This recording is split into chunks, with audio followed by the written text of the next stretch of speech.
Du coup, passons à notre deuxième joueur du jour. Allons sur Victor Oladipo, si tu veux bien. Victor Oladipo, 7 saisons sur la décennie, mais on va réfléchir combien est-ce qu'il y en a de vrais, pour le coup. Ouais. 17 points de moyenne sur la décennie au total, 33 minutes de jeu, c'est pas mal également, 13 800 minutes au global en cumulé, c'est le 117e total de la décennie, pardon. 421 matchs, 2 fois All-Star, mine de rien, sur la décennie, en 2018 et 2019. C'était un peu. Il était blessé, mais il a été All-Star un peu sur son nom, on va dire, sur les souvenirs de 2018. Ouais. Et puis une sélection All-NBA, la fameuse année 2018. Il est All-NBA Third Team, évidemment, et également d'ailleurs MIP 2018. Donc voilà pour le palmarès de Oladipo sur la décennie.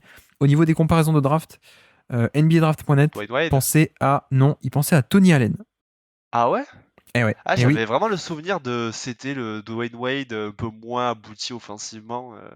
Ah ouais, Tony Allen, ok. Alors, il y avait des accents, il y avait quelques espoirs de Dwayne Wade, peut-être. Moi, je m'en souviens, je l'avais scouté à l'époque. Mais effectivement, c'était d'abord et avant tout un défenseur. Donc, je pense que ça vient un peu de là. Ok. Mais donc voilà, au niveau des comparaisons de draft, de NBA Draft.net, Draft Express, il n'y a pas. Et puis, au niveau des surnoms, on a Dipo, je pense que tu Ok. connais. Et on a aussi R.E. Dipo. Voilà, R-A-I-R, comme Air Jordan, R.E. Dipo. Ouais, c'est Bon, bon. moi, je jamais entendu non plus. Donc, effectivement, c'est un surnom basketball référence. Et donc, son parcours, bah, c'est le deuxième choix de la draft 2013. Une QV qui n'était pas énormissime en termes de talent pur, on va dire. Donc, lui, il était deuxième pick en 2013. Et donc, première année sur la décennie 2014, il fait déjà 31 minutes de jeu par match à Orlando. C'est plutôt pas mal en tant que rookie. 44 fois d'ailleurs titulaire sur la saison, 14 points de moyenne. Donc voilà pour 2014. Évidemment, pas de playoff à Orlando cette année-là. 2015, 36 minutes de jeu par match et 18 points de moyenne. Évidemment, pas de playoff. 2016, 33 minutes de jeu par match et 16 points de moyenne. Évidemment, pas de playoff. C'est Orlando, quoi. C'est un peu la constante. Et puis, été 2016, il est échangé dans l'échange, le fameux échange de Serge Ibaka, du coup, où Serge Ibaka, il ira s'amuser à faire le go-to guy à Orlando pendant une quarantaine de matchs avant d'aller à Toronto. Mais lui, du coup, Oladipo, il va être le lieutenant de Westbrook, du coup, puisque Kevin Durant est parti. Donc, c'est lui le nouveau lieutenant. Un échange dans lequel il y a lui et Sabonis, d'ailleurs. Et puis donc 2017, il est à OKC, il fait 33 minutes de jeu par match dans la saison où la saison des triples-doubles, si je dis ça comme ça, vous voyez laquelle c'est, 16 points de moyenne pour Oladipo cette saison-là. Et puis ensuite, il est rééchangé un an plus tard. Ah oui, alors pardon, j'ai pas dit, au niveau des playoffs, ils sont éliminés contre les Rockets de James Harden, évidemment. Il y a une petite justice dans ce monde. Et donc, été 2017, il est rééchangé, puisqu'il est dans le trade de Paul George, et du coup, il fait le chemin pour aller à Indiana. Et là, c'est un peu l'explosion. L'explosion, et même un peu surprise, hein, je pense qu'on peut dire. 23 points de moyenne à Indiana, un rôle de go-to guy, 4 assists de moyenne également. Euh, Saison fabuleuse, à l'NBA et tout ce qu'on veut. Et en playoff, malheureusement, ça s'arrête contre Cleveland au premier tour. D'ailleurs, je crois que c'était une des rares équipes de la décennie à avoir poussé LeBron James en 7 matchs au premier tour, je crois. Je crois aussi, ouais. Bah, surtout à cette époque-là où les premiers tours, c'était c'était un free C'était pass. expédié d'habitude, ouais. Ouais. Ouais. Mais bah là, c'était l'année où il n'y avait plus personne hein, avec LeBron, donc ça s'explique aussi un peu comme ça. Et puis, du coup, il mange un peu sur. C'est un peu une explosion surprise pour Oladipo. Et du coup, 2019, bah, il est blessé, malheureusement. Il fait que 36 matchs, mais quand même, du coup, appelé All-Star Game, un peu, je pense, sur les restes de 2018.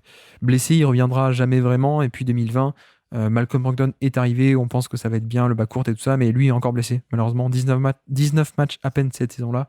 Et malheureusement, les problèmes de blessure ont continué post-2020 pour Oladipo. On le voit encore aujourd'hui. Ah, Donc, finalement, pour te lancer un peu sur son profil et qu'on débatte un peu du joueur, bah, très simplement, est-ce que pour toi, il mérite d'être dans la liste? Bah, en fait, c'est la question que je me suis posée. Effectivement, je me suis dit, bon, je savais presque ce que j'allais trouver, parce que je savais qu'il y avait une saison qui était presque improbable quand on regarde ce qu'il y a après et ce qu'il y a avant. Et je me disais, est-ce que finalement il est vraiment dans cette liste? J'ai quand même tendance à dire oui, mais je l'ai finalement mis avec d'autres joueurs qui ont un parcours fait de blessures, quoi. Donc, je pense que sa saison en soi, sa grosse saison lui permet d'exister au milieu de tout ça. La présence d'Alfaro Camino aussi. Et Oui, puis, c'est malheureusement, c'est le point de repère. Tu te dis, bah, s'il y a Alfaro Camino et s'il y a Avery Bradley, il y est, quoi. bah ouais, c'est un peu ce que je me suis dit.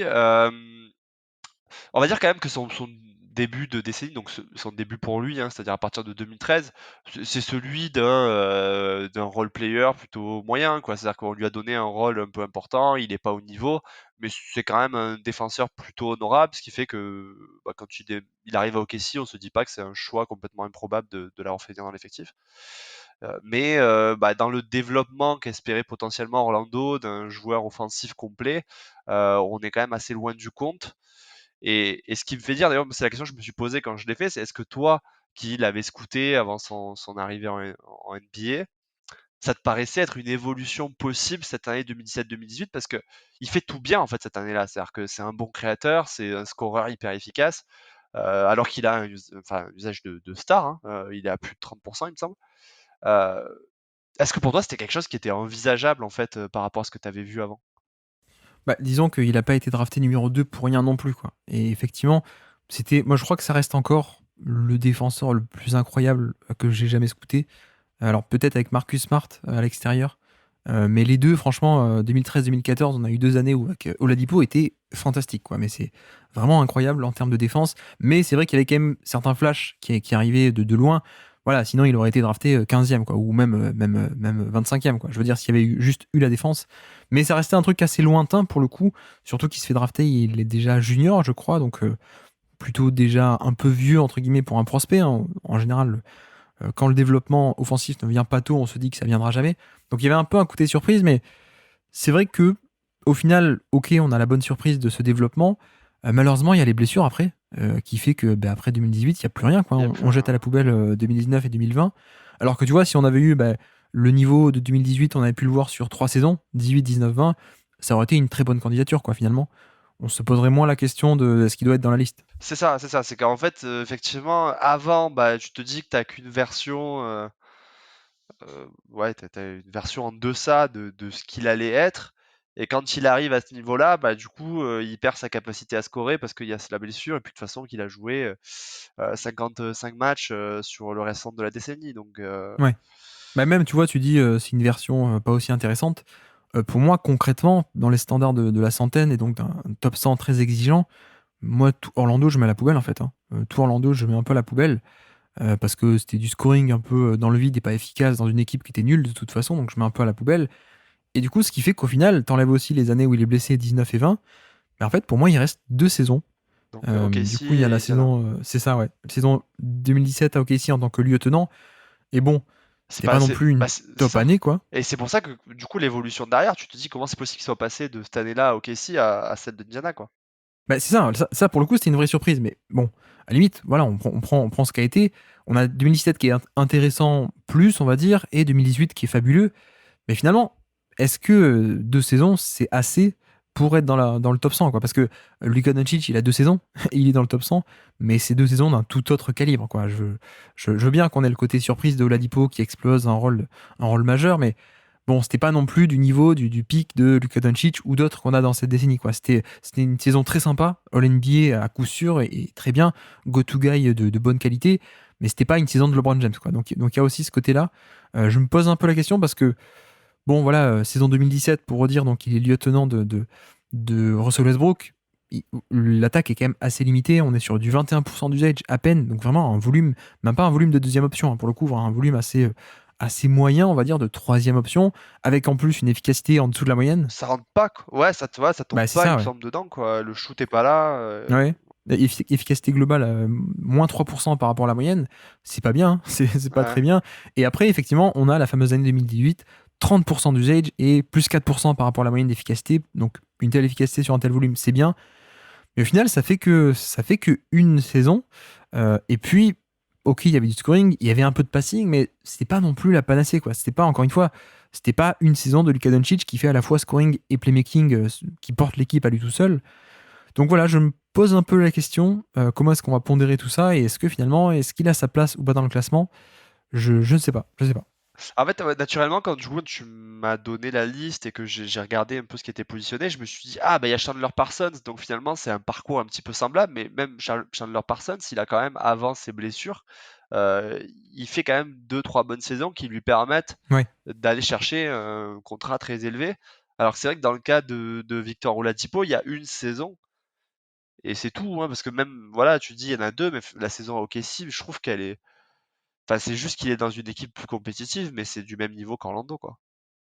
Ouais, alors après, je lui donne un peu de valeur à cette saison-là parce que même si c'était pas hyper efficace, c'était de la création offensive occasionnelle, on va dire, dans un effectif qui était très très défensif, en dehors de Westbrook évidemment. Du coup, je me dis, bon, quand Westbrook allait sur le banc, ça passait un peu par lui, il y a peut-être une petite valeur. Et voilà, même c'était une équipe compétitive, donc c'est un peu une des seules qu'on a eu à se mettre sous la dent pour la Pour lui, Dipo. ouais, ouais. Donc on compte les deux, mais effectivement, moi, ma pondération, elle va pas être énormissime de ces deux saisons-là. Et tu vois, tu parlais de Parsons, et on peut transitionner un peu vers le classement si tu veux, mais Parsons, il a 4 saisons, quoi. Bah, c'est ça, non, mais c'est ça, hein, c'est ça. Et je vois même. Aucune saison au niveau de celle de Oladipo, notamment en 2018, mais il a 4 saisons, quoi. Donc, je ne sais pas. Ouais, ouais, et puis du coup, est-ce qu'il faut pas mettre en avant des role-players, effectivement, qui n'étaient pas des joueurs de son niveau et très loin de sa saison, mais qui, finalement, qui ont délivré pendant toute une décennie et qui ont été plus intéressants dans le rôle dans lequel ils évoluaient, quoi. Effectivement, ouais. Ouais, et puis tu vois, bon, je disais Indiana, donc sa fameuse année 2018, bon, bah, les Pacers sont 13e attaque de NBA, notamment aussi 14e sur 30 sur demi-terrain.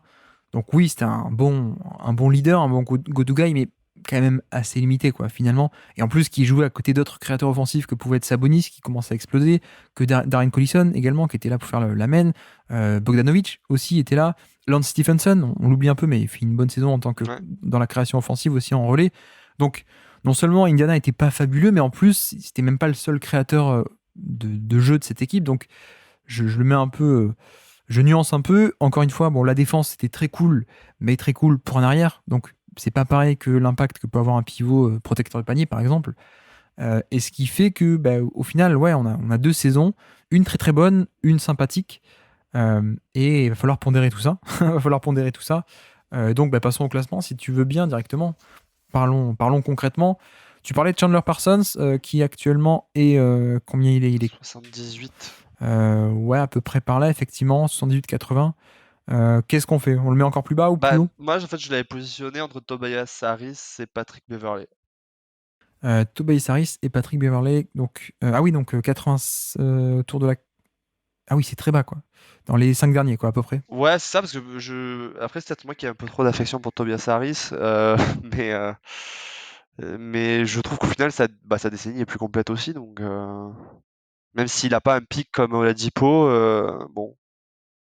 Alors, j'avoue que moi, Tobias Harris, pas fan du tout. Bah, j'ai cru Pas fan du comprendre vu tout. sa place, ouais, ouais. Bah, en fait, Tobias Harris, il est là, en fait, bon, il passe la décennie, mais il t'apporte rien, quoi. C'est pas forcément une valeur négative, mais c'est pas forcément une valeur positive. Ouais, ouais, c'est ça. Mais ouais, oui. Tu vois, en fait, il fait 10 saisons ou 8 ou je sais plus combien, où, Ouais, j'irais où 8, il ouais. apporte, il est à peu près au niveau de la valeur neutre, quoi, finalement. Scoring moyen, défense moyenne, voire même négative, pas de passing, donc il t'apporte pas grand-chose. J'avoue que pour moi, une saison All NBA de Oladipo, c'est quand même un peu au-dessus. Moi, Ok, je l'avais mis, où est-ce que je l'avais mis? Je l'avais mis au-dessus de Chandler Parsons, du coup, bah tiens, je me rends compte. ok. Je l'avais mis au-dessus de Chandler Parsons, mais ça me va si on le met au-dessous. Non, mais alors, voilà, moi initialement, je l'avais mis entre Smith et Parsons. Oui. Et puis, je me suis pas en Harrison Barnes, je me suis dit, bon, bah, il a quand même un début de carrière qui est plutôt marquant, entre guillemets, dans la mesure où il fait partie de l'épopée des Warriors, et puis que. Bon, non, après, il fait rien. Ouais, donc, ouais. Alors, Bah, effectivement, c'est ça, ouais. Barnes, il a, on va dire, 3-4 saisons de role player, mais de cinquième roue du carrosse. En fait, toute la discussion, c'est aussi à quel point une saison All-NBA ou une saison de star vaut plus qu'une saison de role player. ouais, C'est un peu bah, ouais, ça c'est aussi ça, c'est la ça, question, quoi. c'est ça.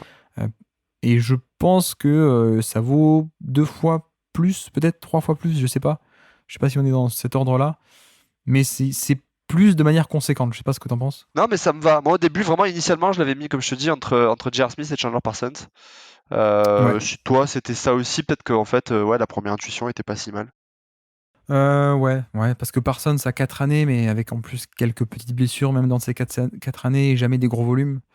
Oui. Bon, Oladipo, il a 7 grosses années. Ouais, c'est peut-être un peu haut, je ne sais pas. Bon, mettons-le là, mettons-le là. Donc entre... Tu pourras rééquilibrer euh, sur le dernier. on a du J.R. Smith juste au-dessus. Alors oui, on a aussi du Lou Williams, mais je crois que je t'ai pas envoyé la bonne version du classement. J'ai pas T'as lu la pas Lou Williams dans le dernière, ouais. classement. Donc on a J.R. Smith et Lou Williams au-dessus et Chandler Parsons en dessous. Ouais, faisons comme ça. Faisons comme ça parce qu'il n'y a vraiment pas grand-chose. Ok, alors oui, d'ailleurs, j'ai pas cité les minutages de playoff. À peine 565 minutes de playoff sur la décennie. Ouais. À peine 16 matchs. Et donc, c'est 220e. C'est plutôt très bas. Et donc, passons au petit quiz pour finir. Qui est dans l'effectif? Encore une fois, est-ce que tu es capable de me citer des joueurs de l'effectif? Attention, de Orlando 2014, la saison rookie de notre ami Oladipo. Les Warriors, c'était facile. Lui, il est un peu plus difficile. Je vais pas te mentir. Alors, Est-ce que tu es capable de me citer des joueurs de cette équipe? Aaron Gordon. Oui, effectivement. Euh, Attends, je dis des bêtises. Non, Non, il est drafté cette année-là. il est drafté à la fin de l'année 2014. Oui, c'est ça. Ah, c'est terrible. Alors attends, mais qu'est-ce qu'il y a dans cet effectif? Qu'est-ce qu'il y a dans cet effectif? Bon, je te compte Oladipo. Ouais, c'est déjà pas mal. C'est déjà pas mal. Bah, il y a Tobias Harris, non?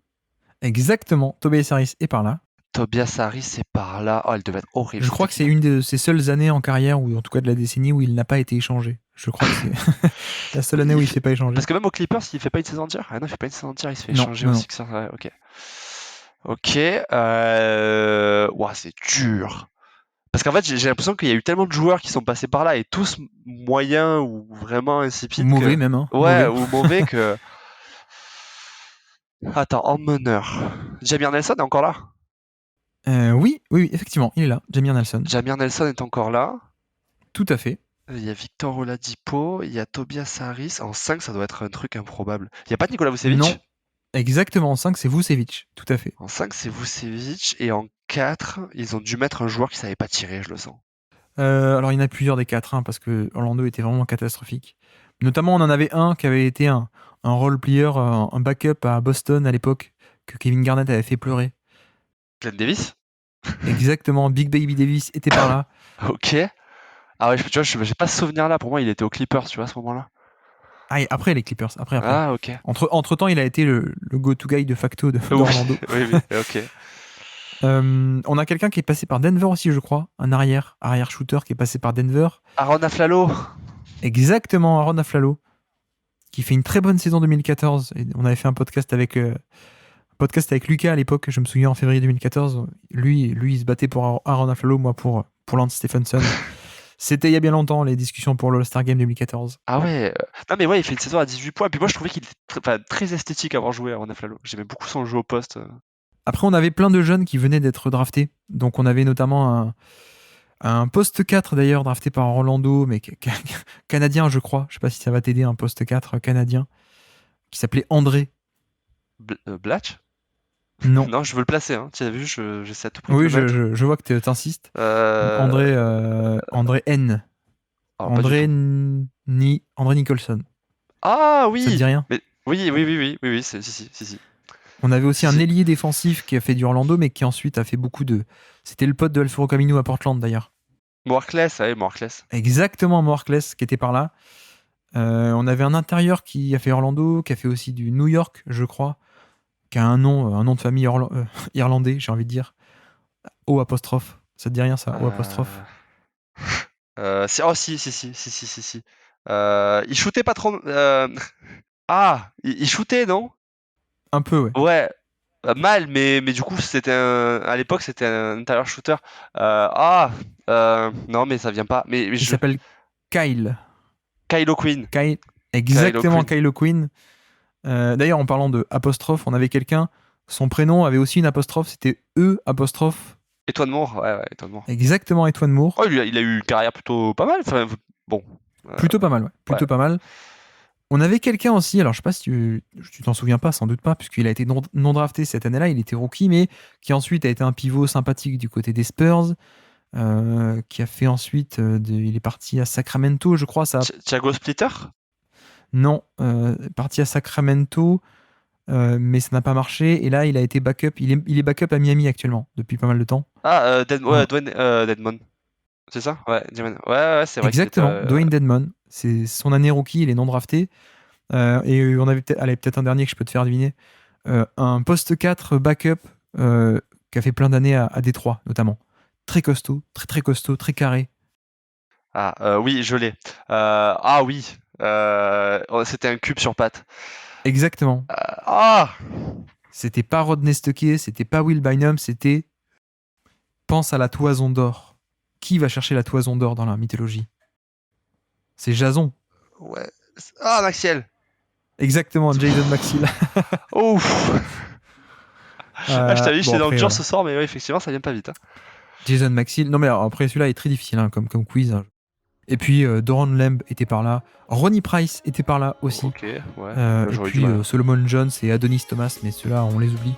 Et peut-être qu'on fait bien de les oublier d'ailleurs. Oui, même les deux d'avant, je les oublie. Hein.